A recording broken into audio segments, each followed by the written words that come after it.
공부 때 제가 예전에 세대주의 할 때 다 했기 때문에 여러분들에게 어떤 그런 성경적인 지식 내용 이런 것들을 여기서 다 안다기보다는 이제 간략적으로만 저는 언급하고, 특히나 이제 이 시대 현재 한국 기독교 지금 현 상황에서 다른 복음의 심각성을 여러분에게 알리고, 그리고 또 우리가 이 올바른 복음과 이 교리, 지식을 우리가 정확하게 다시 한번 확고히 다지면서 우리가 이것을 더 사람들에게 더 잘 알리는 그런 계기가 되어야 한다라는 취지에서 오늘 이 설교를 준비한 것입니다. 그래서 오늘 오전에 하나님 말씀은 갈라디아서 1장 6절부터 제가 9절까지를 받들어 읽겠습니다. 나는 너희가 그리스도의 은혜 안으로 너희를 부르신 분으로부터 그렇게 빨리 떠나 다른 복음을 따르게 됨을 이상히 여기노라 하죠. 다른 복음은 없나니 다만 너희를 교란시키는 어떤 사람들이 있어서 그들이 그리스도의 복음을 변개시키려는 것이라. 그러나 우리뿐만 아니라 하늘에서 온 천사라도 우리가 너희에게 전한 것 외에 어떤 다른 복음을 전한다면 그는 저주를 받으리라 하죠. 우리가 전에도 말한 것 같이 지금도 내가 다시 말하노니 누구든지 너희가 받은 것 외에 어떤 다른 복음을 전하면 그는 저주를 받으리라 하죠. 바울이 재차 천명을 하죠. 다른 복음을 전하면 저주받는 거예요. 그렇죠? 예. 자, 오늘 이 말씀을 위해서 잠시 기도하겠습니다. 위대하시고 또 전능하신 아버지 하나님, 오늘 이렇게 주님 부활하신 복된 주일날을 맞이하여 우리 신실한 성도들을 한자리에 불러 모아 주시고 이렇게 영과 진리로 경배드릴 수 있게 해주시니 다시 한번 감사를 드립니다. 방금 이제 봉독한 말씀을 갖고 저는 우리 성도들을 향해서 설교하고자 합니다. 주님, 저는 참으로 어리석고 우둔하고 연약합니다. 이 시간도 성령님께서 제 안에 온전히 충만해 주십시오. 저의 입술을 이 시간도 성령님께서 주장해 주십시오.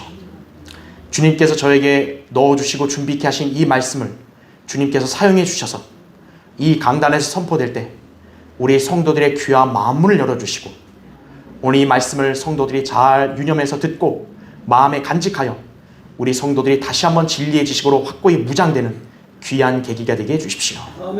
그리고 올바른 성경적 교리와 복음의 진리를 다시 한번 우리가 재차 공부함으로써 더욱더 우리가 확신을 갖고 이 세상과 또 이 세상에 있는 교회들의 풍조가 아니라 우리는 성경에 기록된 하나님 말씀대로 그대로 믿고 실행하는 그러한 성도들로 발견되는 계기가 되게 해주십시오.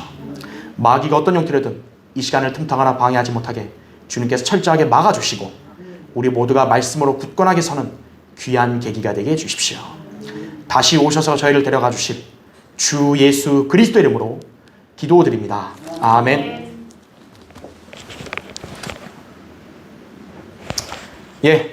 다른 복음을 전하는 자들, 이런 제목으로 말씀을 전하겠습니다. 자, 복음이라는 건 기쁜 소식을 말합니다. 성경에서 복음이라는 말은 무려 98번이 나와요. 그럼 그 복음이 모두 동일한 소식을 나타내는 것인가 이거죠. 자, 복음이라고 해서요 다 같은 복음일까요? 아니죠. 신약에서는요 10가지의 복음이 제시되고 있어요. 제가 간단히 소개해드리면, 먼저 우리가 잘 아는 마태, 마가, 누가, 요한도 다 어때요? 복음이라 그러죠. 사복음서. 벌써 복음이 4개 나왔죠. 그 다음에는 왕국 복음이 있습니다. 마태복음 10장 5절부터 8절에 예수께서 이 12를 보내시면서 그들에게 명령하여 말씀하시기를 이방인들의 길로도 가지 말고 또 사마리아인의 성읍에도 들어가지 말고 다만 이스라엘 집에 잃어버린 양에게로 가라 그랬어요. 대한민국이나 중국에 가지 마라 이거죠. 미국 가지 마라 이거예요. 왕국 복음은 오직 이스라엘에게만 가라는 거예요. 가서 전할 때 천국이 가까이 왔다고 말하고, 그러니까 천국은 유대인들에게 약속된 거예요. 그러니까 천국 복음의 대상도 유대인인 거예요. 그 다음에 이렇게 말씀합니다. 병든 자들을 고쳐주고, 은사주의 교회들이 하는 그런 은사 아니에요. 그거 치유 아니에요. 병든 자들을 고쳐주고 문둥병 자들을 깨끗게 하며 죽은 자들을 살리고 마귀들을 내어 쫓으라 이거예요. 이게 왕국 복음의 표적입니다. 바로. 자, 그 다음은 바울이 전한 하나님의 은혜의 복음이 있습니다. 사도행전 20장 24절에 하나님의 은혜의 복음이라는 명칭이 나오는데, 그 은혜의 복음은 고린도전서 15장 1절부터 4절에 정의가 되어 있어요. 형제들아, 내가 너희에게 전한 복음을 이제 너희로 알게 하노니 이는 너희가 받았고 그 안에 선 것이라. 만일 너희가 내가 전한 복음을 굳게 잡고 헛되이 믿지 아니하였다면 복음을 통하여 너희도 구원받은 것이라. 내가 받은 것을 먼저 너희에게 전달하였나니 이는 성경대로 그리스도께서 우리의 죄들로 인하여 죽으시고 장사되셨다가 성경대로 셋째 날에 다시 살아나셔서, 이렇게 말씀하고 있어요. 이게 하나님의 은혜의 복음의 정의예요. 예수 그리스도가 우리 죄들로 인해서 죽으셨고 장사되시고 부활하셨다 이거죠. 그 다음에는 또 바울이 나의 복음이라고 말한 게 있어요. 나의 복음. 로마서 2장 16절에 나오죠.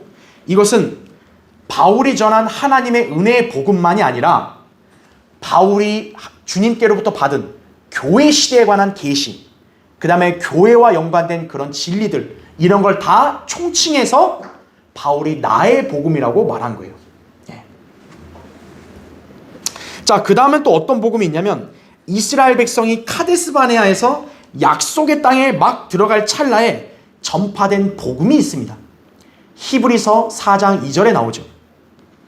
그 복음은 뭐냐면, 하나님께서 무력 정복을 통해 가나안 땅을 이스라엘에게 주신다는 좋은 소식이었던 거예요.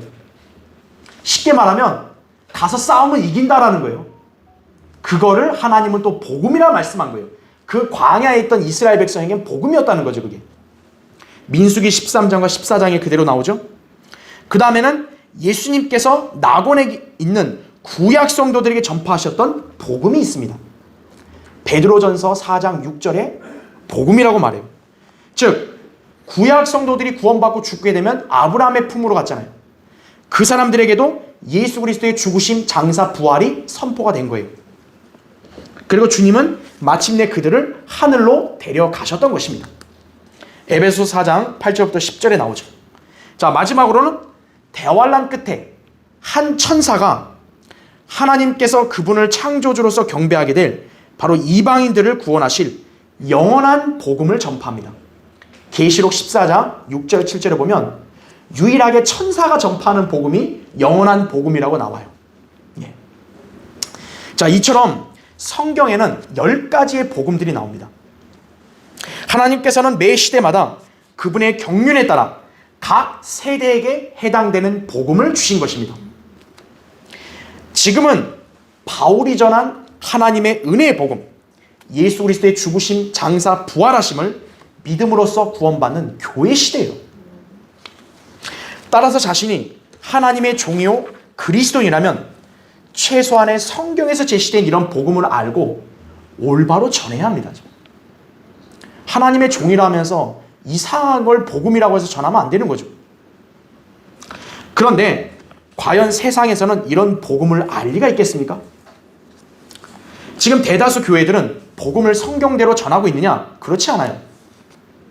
대다수의 교회들은 교회 시대와는 상관없는 천국 복음을 전하고 있는 거예요. 또 행위구원을 가르치고 있고요. 산상설교를 가르치고 있고요. 심지어는 어떤 종파는요, 영원한 복음이라는 걸 전해요. 물론 이런 사람들은요, 그나마 성경에 제시된 것들을 얘기해요. 그나마. 근데 어떤 사람들은 전혀 성경에도 없는 사상이나 이론을 복음으로 둔갑시켜가지고 수많은 사람들을 미혹시키고 있습니다. 자기가 하는 일들을 다 복음이래요, 전부 다. 대표적인 부류를 꼽으라면 이 나라의 순복음 은사주의자들이고요. 그들의 우두머리인 조용기 목사예요. 이런 사람들이 바로 다른 복음을 전하는 자들입니다. 자, 오늘 본문은 사도 바울이 갈라디아 교회들에게 다른 복음을 따르는 것을 경고하고 있습니다.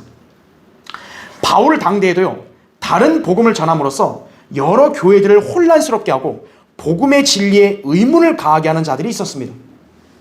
지금 현재 우리 때만 있는 게 아니에요. 바울 때도 있었던 거예요.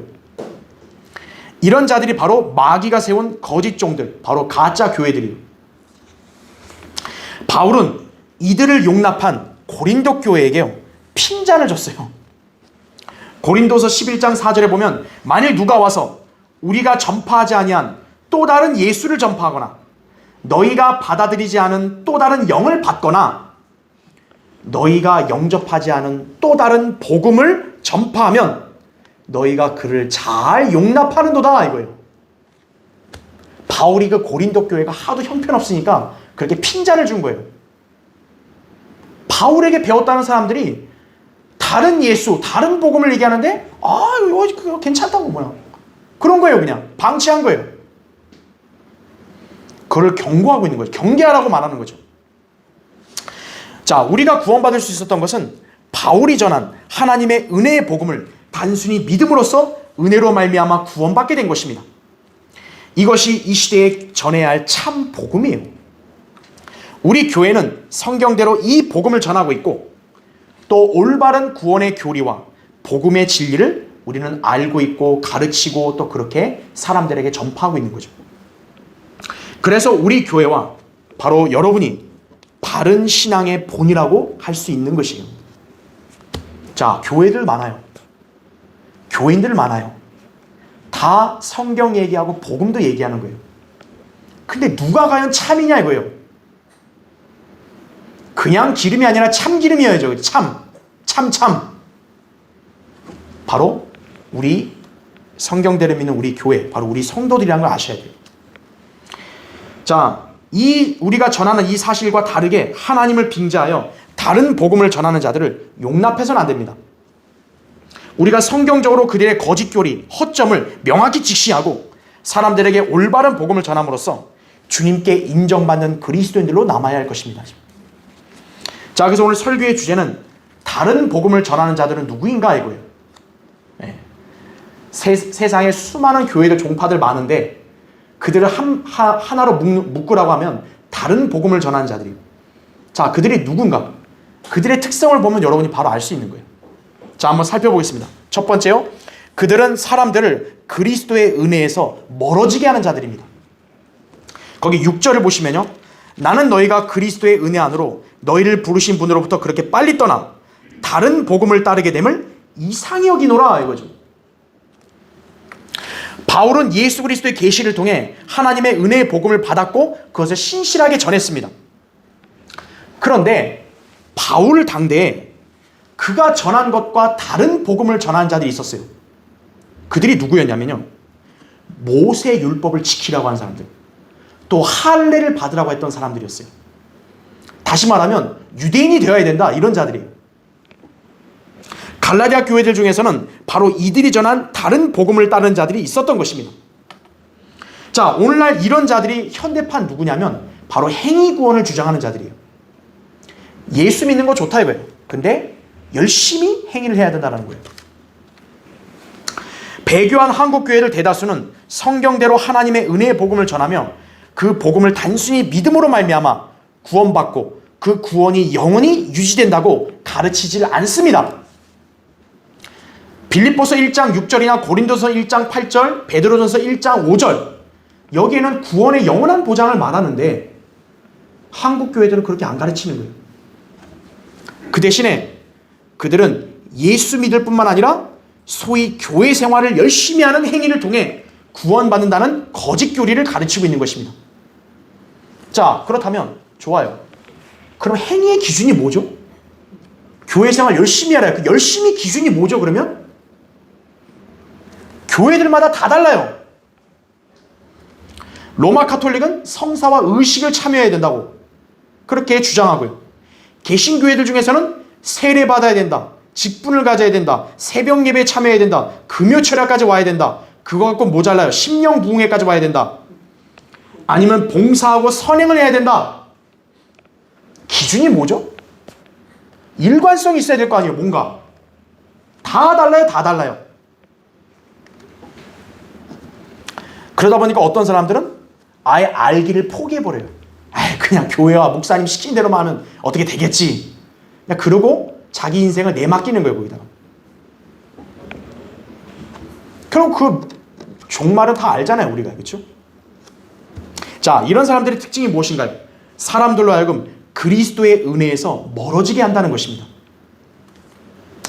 자, 바울이 전한 복음이 왜 하나님의 은혜의 복음이라 했을까요? 왜 하나님의 은혜라 그랬을까요? 이는 그 복음이 오직 믿음으로 말미암아 은혜로 구원을 받는다는 소식이기 때문입니다. 이 시대의 구원은 예수 그리스도의 피로 자기의 죄 문제가 해결되었으므로 예수님이 자기의 구주이심을 믿는 사람들에게 주시는 하나님의 선물입니다. 여러분, 선물이 대가가 필요하나요? 선물은 거저 주는 거 아니에요. 바울은 이 구원에 관해서 행위에서 난 것이 아니니 아무도 자랑하지 못하게 하려 하심이라고 에베소서 2장 9절에도 말했습니다. 말하자면 행위는 이 시대의 구원과는 아무 관계가 없다는 것입니다.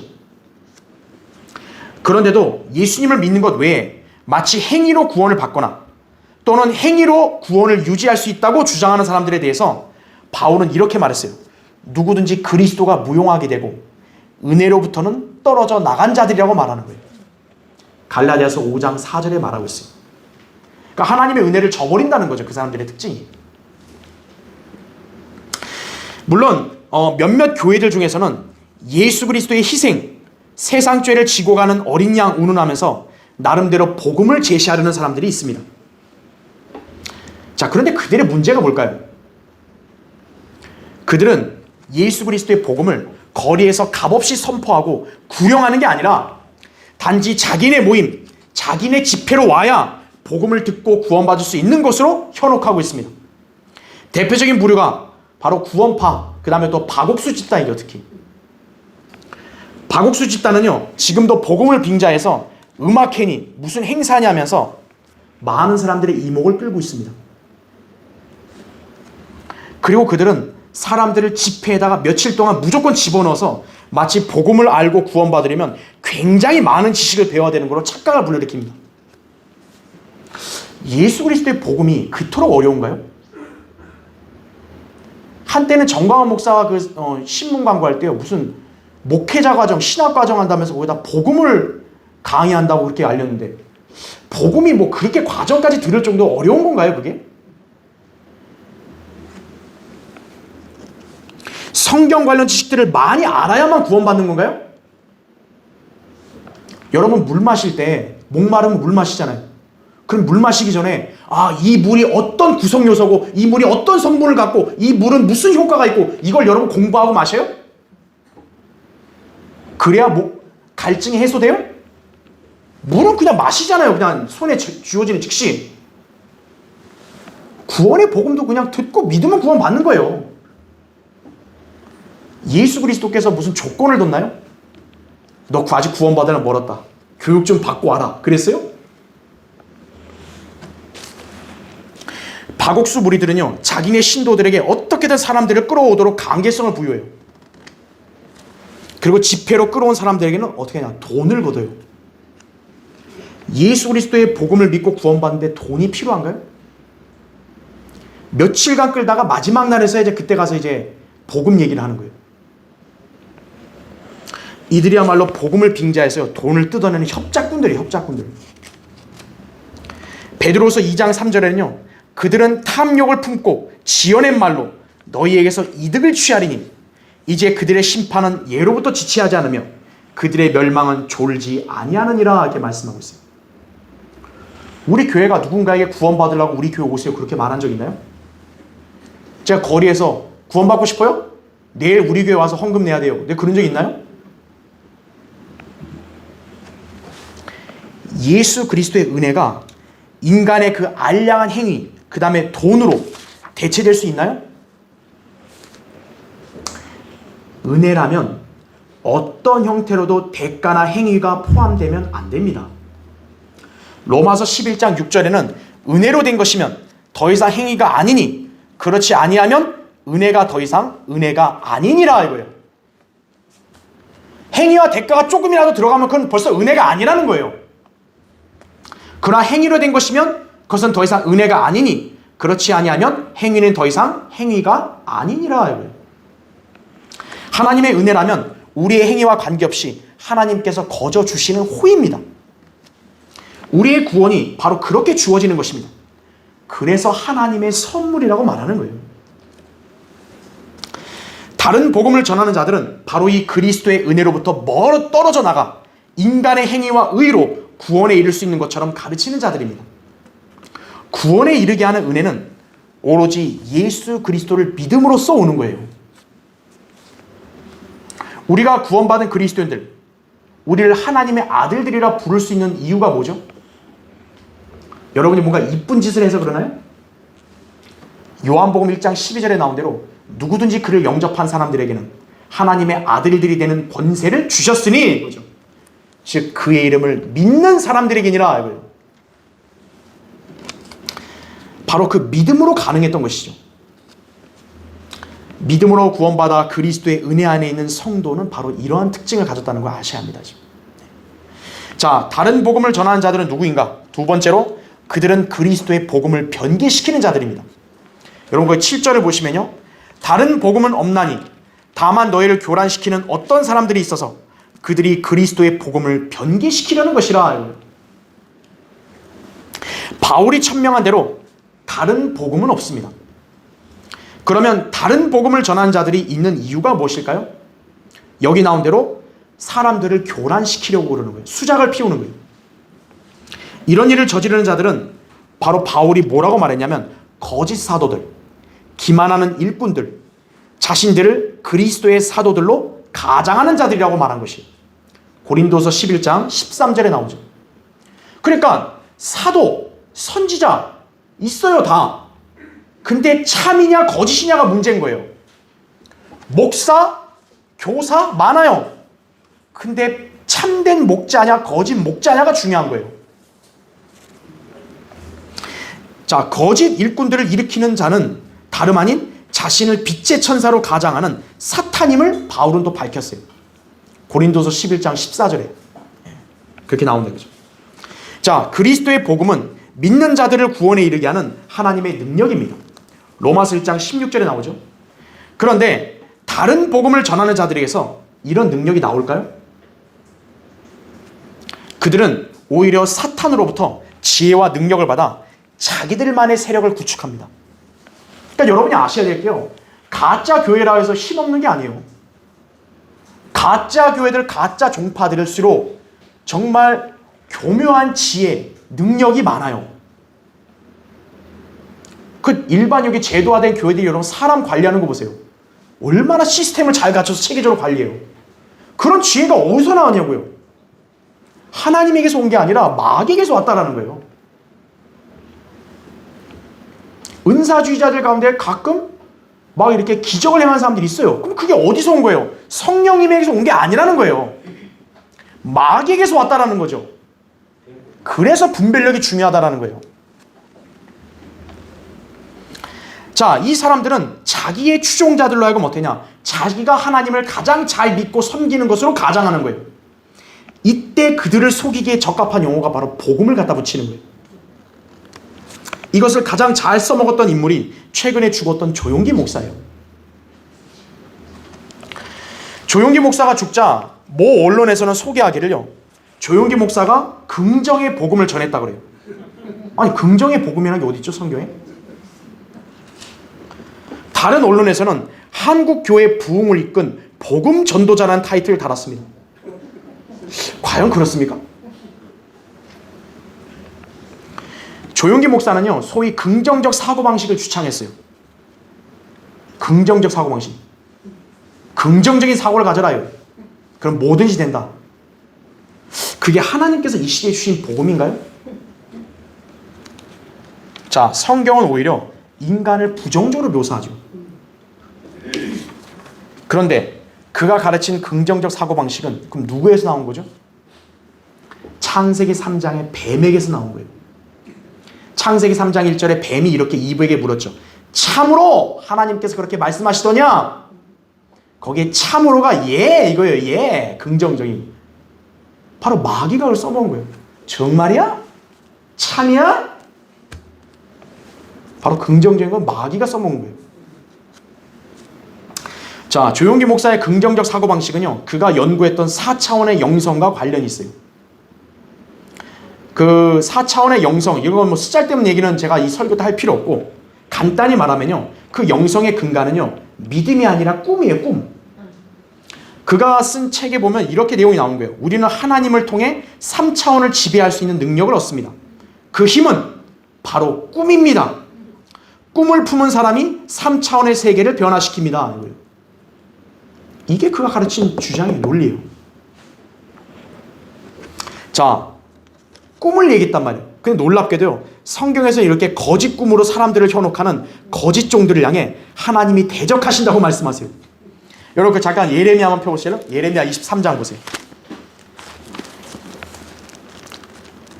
꿈을 얘기하니까요, 하나님이 바로 이 거짓 꿈을 얘기하는 자를 어떻게 저주하시는지 보세요. 예레미야 23장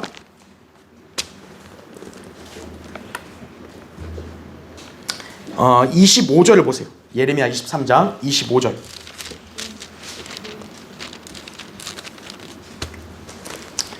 예레미야 23장 25절. 내가 그 선지자들이 말하는 말을 들었는데 내 이름으로 거짓들을 예언하여 말하기를 내가 꿈을 꾸었도다, 내가 꿈을 꾸었도다 하는도다, 이거죠. 거짓들을 예언하는 선지자들의 마음속에 이것이 얼마나 오래 있으랴. 정녕 그들은 자기 자신의 마음을 속이는 선지자들이로다, 이거죠. 그러니까 거짓 꿈을 말하는 자는 자기 자신도 속이는 자라는 거예요. 거기 28절 보세요. 꿈을 가진 선지자는 꿈을 말하며 내 말을 가진 자는 내 말을 신실하게 고할지니라. 쭉정이가 미래에게 무엇이겠느냐? 주가 말하노라. 거기 32절 보세요. 주가 말하노라. 보라, 거짓 꿈들을 예언하고 그들에게 말하여 그들의 거짓말들과 헛된 자만으로 내 백성을 그릇되게 하는 자들을 내가 대적하노라. 내가 그들을 보내지도 그들에게 명령하지도 아니하였으니 그들이 이 백성에게 전혀 유익이 없으리라. 주가 말하노라. 이거죠. 하나님은 다 알고 계시는 거죠. 이 시대에 우리 그리스도인들은 꿈이나 체험을 신뢰하지 않아요. 왜냐하면 하나님의 계시는 이미 완성된 성경으로 우리에게 주어졌기 때문에 이 시대는 꿈으로 하나님이 계시해 주는 거 아니에요. 우리는 성경의 말씀들을 그대로 믿고 순종하며 전하는 종들이에요. 자, 또 이외에도 조용기 목사가 단골로 써먹었던 게 3중 축복, 5중 복음이에요. 이것들 모두 성경에 없는 용어예요. 3중 축복이 나온 게 뭐냐면 조용기 목사가 6.25 전쟁 때요, 경제적으로 굉장히 어려웠던 시기예요. 사람들을 꼬시려고 예수를 믿으면 영혼 구원뿐 아니라 물질 축복과 건강 축복까지 받는다고 주장했던 거예요. 그게 3중 축복이에요. 그러니까 예수 믿으면 구원도 받고 돈도 많이 벌어 부자 되고 건강도 좋아서 장수한다, 이거죠. 그가 이렇게 내뱉다 보니까 순복음 은사주의자들은 예수 잘 믿으면 복 받고 잘 살아야 되는 거고, 예수 믿는데 가난하면 그건 저주를 받은 것이라고 그렇게 망발까지 내뱉었던 거예요. 여러분 지금 부자세요? 그럼 여러분은 여의도 순복음교회 따르면 여러분 다 저주받은 거예요, 전부 다. 자, 과연 하나님께서 교회에게 맡기신 복음이 이걸까요? 조용기 목사 논리대로 하면요, 사도 바울은 저주받은 거 아니에요. 사도 바울은 평생을 가난하게 살았고요, 바울은 자신도 몸이 아팠어요. 항상 몸 아프니까 의사를 대동하고 다녔어요. 아, 그럼 바울도 저주받은 거네요? 얼마나 웃기냐면 조용기 목사님 한때 자기 이름을 몇 번 개명을 했거든요. 그 중에 하나가 뭐냐면 폴조예요. 폴조. 폴이 바울이에요, 바울. 그러니까 자기 이름을 조바울이라고 한번 졌어요, 한번. 근데 자기랑 바울이랑 비교해봤을 때 전혀 닮은 게 없거든요. 그래서 다시 조용기로 다시 바꾼 것 같아요, 내 생각에는. 사실 조용기 목사와 순복음 은사주의자들이 내뱉은 온갖 거짓 교리들, 그들이 펴낸 책들, 전파한 설교예요. 그 엄청난 오류들은 셀 수도 없어요. 그래서 우리 말씀 보존학회에서요, 우리 월간 짓잖아요. 성경 드리는 사람들을 출간한 이래로요, 제일 단골 메뉴로 많이 등장한 인물이 바로 조용기 목사예요. 그 사람에 대해서는요, 어떤 우리 신학교 지금 현재 교수하고 있는 형제는 그 사람에 관한 논문도 쓴 거예요. 얼마나 거짓 교리가 하도 많으면은 논문감이겠어요, 논문감.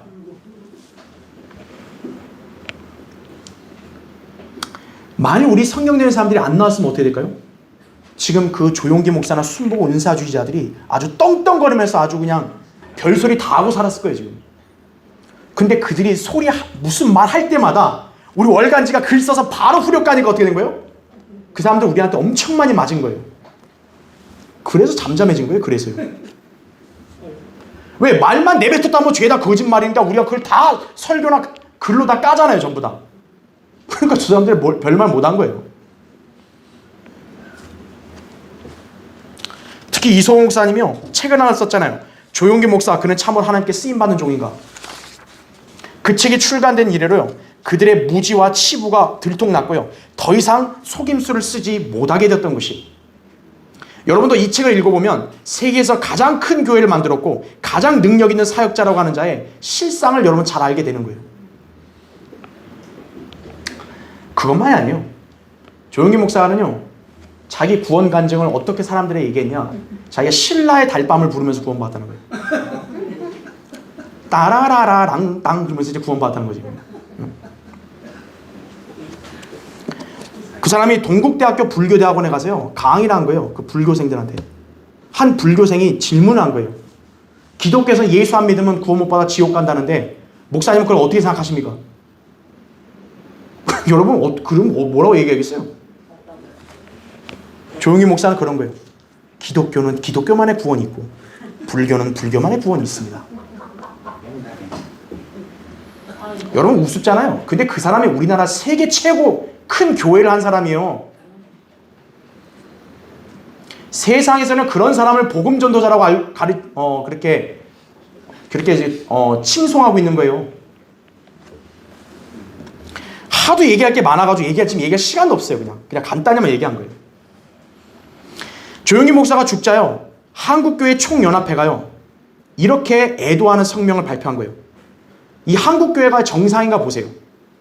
조용기 목사는 혼돈과 격변의 20세기 후반기에 복음으로 시대를 이끈 위대한 설교자이자 뛰어난 영성가로서 한국교회와 세계교회의 부흥을 이끌었다.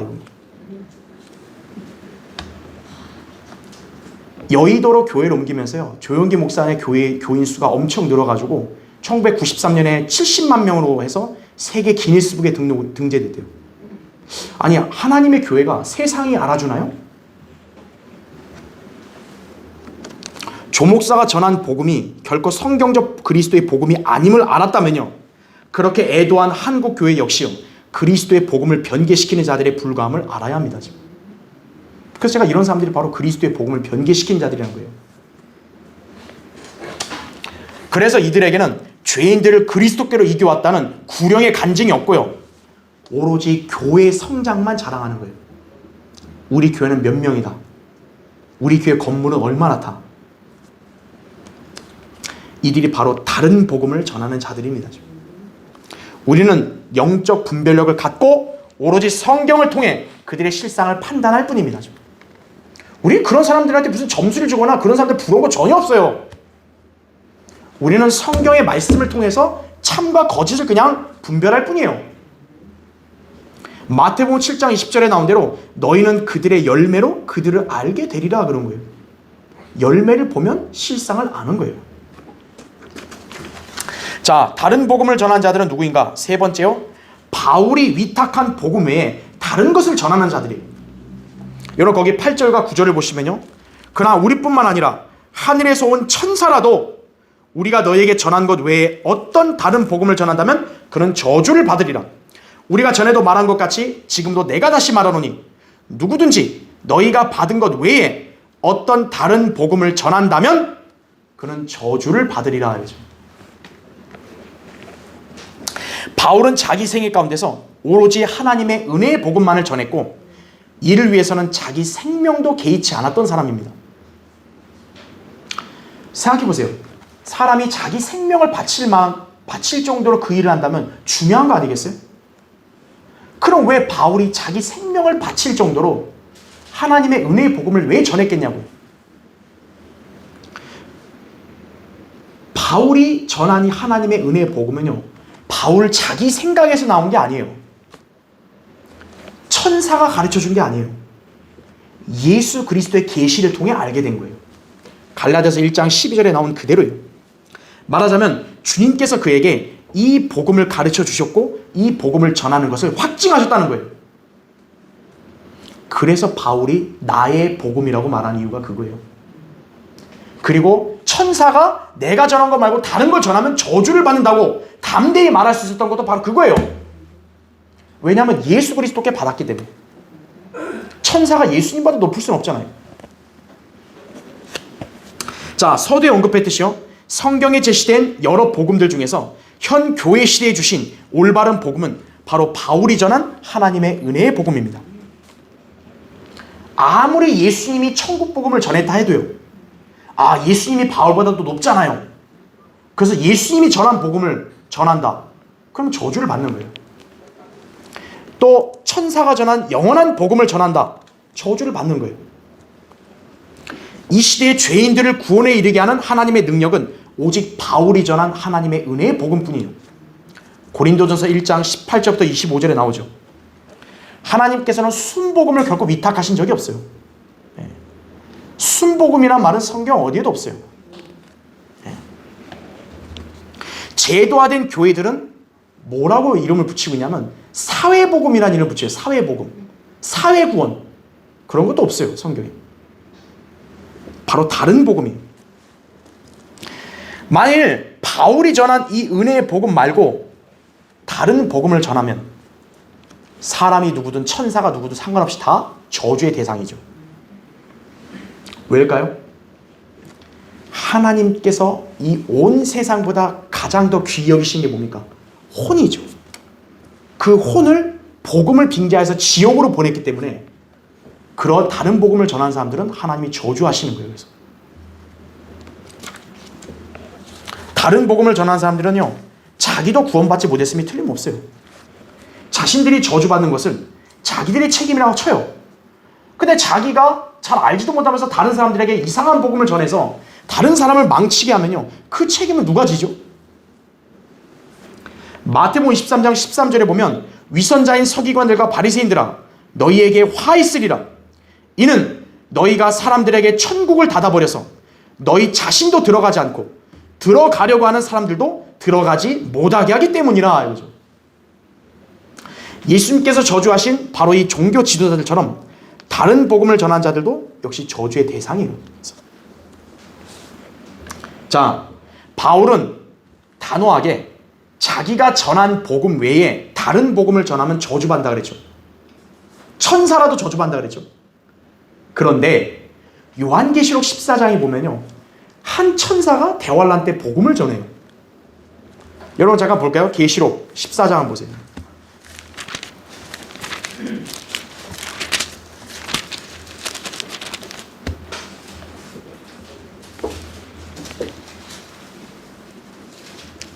계시록 14장 6절 7절 보세요.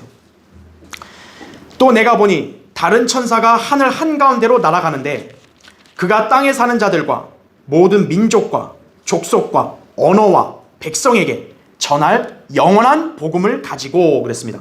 여기 보면 모든 민족, 족속, 언어, 백성 다 이방인을 말하는 거죠. 지구상에 있는. 근데 7절 보세요. 큰 음성으로 말하기를 하나님을 두려워하며 그분께 영광을 돌리라. 이는 그분의 심판의 때가 이르렀습니다. 하늘과 땅과 바다와 물의 원천들을 지으신 그분께 경배 드리라고 하더라 그랬어요. 이게 영원한 복음의 내용이거든요.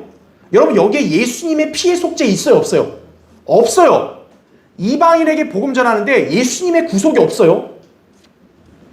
천사가 지금 이걸 영원한 복음이라 해서 전하고 있어요. 그럼 만약 바울의 논리대로라면 이 천사는 저주받아야 될 거 아니에요. 근데 저주받아요? 안 받죠. 왜 안 받을까요? 바로 이 대환란 때는 이 천사가 전한 영원한 복음이 바로 올바른 복음이기 때문에 그런 거예요. 자, 바울이 말한 요지는 교회 시대에 전하는 복음은 자기가 하나님께로부터 받은 은혜의 복음이라는 거죠. 그러니까 아무리 예수님이 천국 복음, 또 무슨 구약의 율법, 그리고 또 무슨 대환란 때 어떤 복음, 뭐 이런 걸 다 성경에 나왔다 할지라도 교회 시대에 그걸 전하면 어떻게 되는 거예요? 구원받기 위해 그걸 전한다 그러면 저주받는다는 거죠. 그런데 교회 시대는 결국 영원히 가는 게 아니라 반드시 교회 시대도 끝나게 되죠. 교회가 휴거되면 이제 대환란이 도래가 되죠. 대환란 때는 이제 어떻게 됩니까? 모세의 그런 율법의 경륜이 다시 부활하죠. 그래서 유대인들에게 역시 왕국 복음이 전파가 되죠. 그리고 이방인들에게는 방금 천사가 얘기한 대로 영원한 복음이 전파가 되죠. 대환란 때는 다시 왕국 복음과 영원한 복음이 올바른 복음이에요. 바꿔 말하면 대환란 때 우리 교회 시대가 은혜의 복음 전한 걸, 그거를 대환란 때 전하면 어떻게 되는 거예요? 그게 다른 복음이 되는 거예요. 그래서 바로 왜 우리가 성경을 올바로 나누어서 공부해야 하는지를 보여주는 거예요. 그렇기 때문에 구약 성도나 신약 성도나 모두 예수님 바라보고 구원받았다. 그건 헛소리예요. 그게 바로 구원론이 다른 거예요. 그래서 다. 자, 대다수의 기독교인들, 신학자들, 목사들은 이런 진리에 무지한 채 여전히 다른 복음을 전하고 있습니다. 특히 지난 2014년에요. 세월호 사건이 발생된 이후에요. 어떤 한 사람이 인터넷을 통해 자기의 저서를 소개한 적이 있어요. 그 책의 제목이 뭐냐 했더니 영원한 복음이에요. 그 책에는요, 이렇게 기술되어 있었어요. 그동안 사탄에 의해서 감춰졌던 복음의 비밀을 성령님께서 창세 이후 최초로 밝히셨는데 성령께서는 그 내용을 이 책 영원한 복음에 가득 담아 놓으셨습니다. 그죠? 쉽게 말하면 자기 책에 그 복음이 있다는 거예요. 비밀이. 그러니까 사탄이 감췄던 복음의 비밀을 성령님이 밝혀놓고 그거를 하나님이 자기 책에다 기록했다는 거예요. 이 책은 또 보세요. 오직 예수님이 친히 말씀하신 사복음서를 토대로 구원과 심판에 대해 정확하게 제시합니다. 이 책은 복음이 말씀하신 대로 하나님께 합당한 삶을 살지 않으면 구원을 받을 수 없다는 것을 증명합니다. 그러니까 여러분의 삶이 좀 잘못되면 뭐예요? 구원 못 받은 거라는 거예요. 왜요? 예수님이 사복음서에서 율법에 관한 걸 얘기했잖아요. 바울이 더 높아요? 예수님이 더 높아요? 아, 예수님이 더 높기 때문에 예수님의 말씀이 더 옳다. 이렇게 가르치는 거예요. 복음의 진리에 무지하게 이를 데 없는 자죠. 거짓말로 사람을 속여서 책을 팔아먹는 거예요. 은혜의 복음, 왕국 복음, 영원한 복음이 뭔지도 몰라요. 왕국, 우리 아까 영원한 복음을 읽었잖아요. 그게 예수님의 사복음서와 관계가 있나요? 결국 우리 인터넷 신문 바이블 파워에서요, 이 책의 독서를 지적하며 비평하는 글을 올렸었어요. 그랬더니 이 저자가요, 이 사람이 고소를 한 거예요. 그래서 목사님이 다시 한번 그자의 무지를 더 혹독하게 비평하는 글을 재차 올리셨어요. 뭐 고소한다 그러면 겁먹을 줄 알고 내릴 줄 알았나 보죠. 왜 그럴까요? 이런 사람들 때문에 다른 사람들이 똑같이 저주를 받을 것을 우려했기 때문에 우리가 계속 글을 올리는 거예요. 이 설교를 하는 목적이 뭐냐면 이런 자들 때문에 지금 착각에 빠져가지고 멸망으로 가는 사람들을 구해주려고 하는 거예요. 속지 말라는 거예요. 여러분은 하나님의 은혜의 복음을 단지 믿음만으로서 구원받으셨음을 여러분 확신하십니까? 그런 사람이 진정한 그리스도인이요 하나님의 자녀입니다. 여러분이 진리를 알고 이렇게 바른 교회에서 올바른 교리와 지식의 말씀을 설교로든 강의로든 배우고 알게 되었다는 사실에 감사해야 합니다. 얼마나 많은 사람들이 미혹돼서 지금 지옥의 멸망을 가고 있냐고요. 여호와의 증인들 신처지 얼마나 불쌍해요. 자기들이 제일 옳은 줄 알아요. 우리가 그런 부류에 속하지 않고 이렇게 바른 복음, 교리를 알고 전파하는 삶을 사는 것을 소중히 여기고 이 대열에 굳게 서 있어야 합니다. 자, 결론을 맺겠습니다. 하루는요, 한 여인이 자기 아이를 안고 기차를 타고 어딘가로 이동하고 있었어요. 그런데 당시 밖에서는요, 눈보라가 심하게 몰아치고 있어서요, 밖이 안 보이는 거예요. 그러니까 이 여인은 자기가 내려야 할 정거장을 놓칠까봐 불안한 표정으로 이렇게 서성대고 있었어요. 그때 한 점잖은 신사가 딱 이 여인에게 다가와서 내가 당신의 내릴 정거장을 알려줄 테니까 걱정하지 말고 편히 있으라고 이렇게 안심을 시켰어요. 그래서 그 여인은 고맙다고 하면서 이 신사를 그대로 믿고 자리에 앉아서 기다리고 있었어요. 그때 갑자기 기차가 멈춰버린 거예요. 그래서 이 신사가 여인한테 빨리 일어나, 빨리 내리라고, 지금 다 왔다고. 그리고 이 여인은 내렸고요. 기차가 다시 출발하게 되는데 그 신사가 밖을 보는 순간 깜짝 놀라게 된 거예요. 그 여인이 내린 곳은 다름 아닌 허벌판이었던 거예요. 그럼 기차가 왜 섰냐? 고장나서 잠깐 멈춰 섰던 거예요. 나중에 되어서요, 이 여인은 아이를 끌어안은 채 동사가 되어서 발견되었다고 합니다. 잘못된 사람이 잘못된 말을 고스란히 믿다가 어떻게 된 거예요? 죽은 거죠. 오늘날 한국 기독교인 대다수가 다른 복음을 전하는 자들에 의해서 이렇게 속임을 당하고 있는 거예요. 성경적인 구원과 복음의 진리에 무지한 거듭나지 못한 설교자들, 목사들, 성경 교사들이 전하는 그런 거짓 교리, 인본주의적 사상 등으로 잘못된 복음을 신뢰하고 있기 때문이에요. 그들 중에는요, 유대인들처럼 율법의 행위로 끝까지 구원을 지켜야 되는 줄로 착각하는 이들도 있어요. 안식교회는 안식일을 지켜야 된다고 하잖아요. 착각을 하죠. 순복음 은사주의자들로 인해서 성령 세례, 방언, 삼중 축복, 오중 복음 이걸 붙드는 자들도 있어요. 그리고 아예 복음을 알기를 포기한 채 그냥 교회만 무기력하게 다니는 사람들도 있어요. 그냥 목사만 바라보는 거예요. 이들의 신뢰의 대상은 자기네 교회 크기, 교인 숫자, 그리고 세상으로부터 인정받는 거, 자기 만족이에요. 난 여기가 좋아요. 왜? 기분이 좋아요, 여기 다니면. 구원 받으셨어요? 아, 기분이 좋다니까요, 여기 다니면. 만약 이런 사람들의 논리대로라면요, 예수 그리스도는 헛되이 죽으신 거죠. 갈라디아서 2장 21절에 나온 대로, 아니 믿음만으로 구원받는 게 아니면 예수 그리스도가 뭐하러 십자가에서 왜 죽어요? 그냥 자기 인간대로 열심히 행위로 지키라 그러죠. 그냥.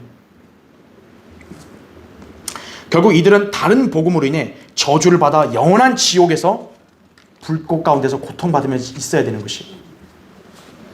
자, 이 시대의 하나님의 능력은 오직 하나님의 은혜의 복음을 전파함으로 나오게 됩니다. 그래서 마귀가 이 복음을 싫어하는 거예요. 어떻게든 복음을 변질시키고 많은 거짓 일꾼들을 세워서 구원의 복음을 가리고 있는 것입니다.